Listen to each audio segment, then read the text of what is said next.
السلام علیکم۔ غیبت یعنی چغلی۔ تو آج میں آپ کو غیبت کے بارے میں بتا رہی ہوں کہ یہ ایک بہت بڑا گناہ ہے غیبت کرنا۔ کسی کی بھی غیبت کی جائے تو ہم لوگوں کو غیبت کسی کی نہیں کرنی چاہیے، جس کے متعلق خداوند عالم ارشاد فرماتا ہے کہ تم میں سے کوئی ایک دوسرے کی غیبت نہ کرو۔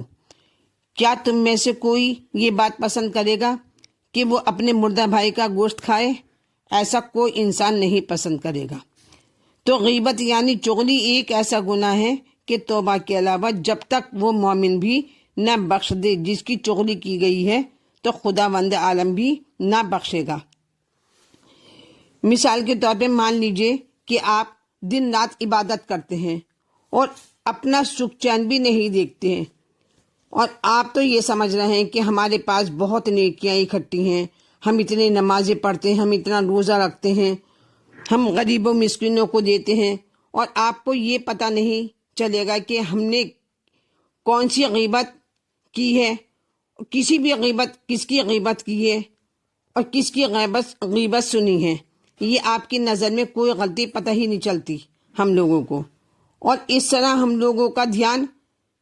ان چھوٹی چھوٹی غلطیوں پہ بھی نہیں جاتا۔ یہ ایک چھوٹی سی غلطی ہماری ساری زندگی اور ساری عبادت کو منٹوں میں ختم کر دیتی ہے۔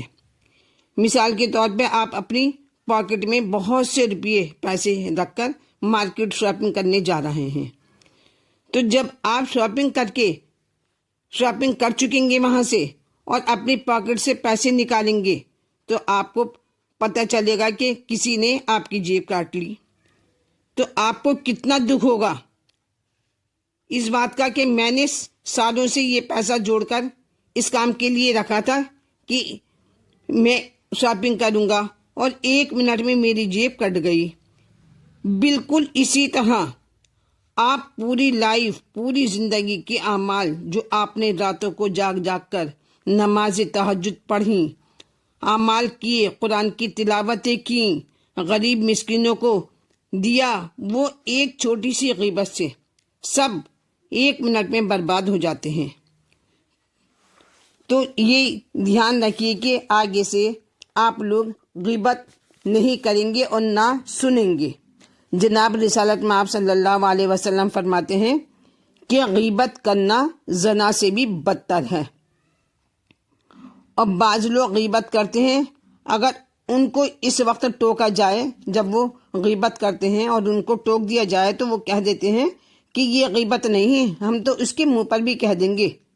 یہ امر ایسا واقعہ ہے، ایسا سمجھنا ان لوگوں کی بڑی غلطی ہے جو غیبت کرتے ہیں۔ اور غیبت کے معنی یہ ہے کہ اپنے برادر مومن کے بارے میں اس کے پیٹھ پیچھے کسی ایسے امر کا ذکر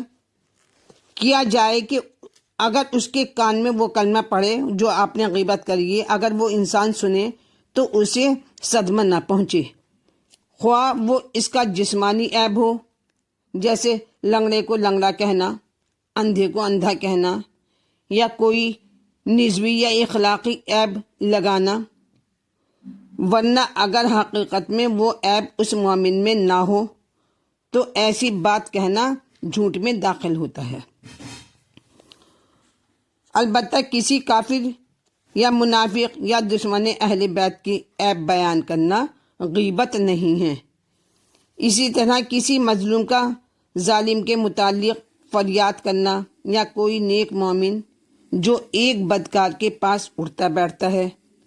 اور اس کی عیب ظاہر کر کے اس مومن کو اس کی صحبت اور ہم نشینی سے روکنا،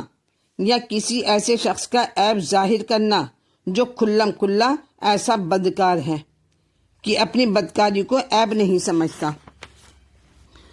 یہ تمام صورتیں غیبت سے تعلق رکھتی ہیں۔ اور جس طرح غیبت کرنا حرام ہے اسی طرح غیبت سننا بھی حرام ہے۔ تو اس لیے آپ آج سے یہ ٹھان لیجئے کہ غیبت ہم چھوڑ دیتے ہیں کرنا، نہ کریں گے، آج سے نہ سنیں گے، اور دوسرے لوگوں کو بھی یہ غیبت کے بارے میں آپ بتائیے جس سے کسی دوسرے انسان بھی غیبت سے فائدہ اٹھا سکے۔ خدا حافظ۔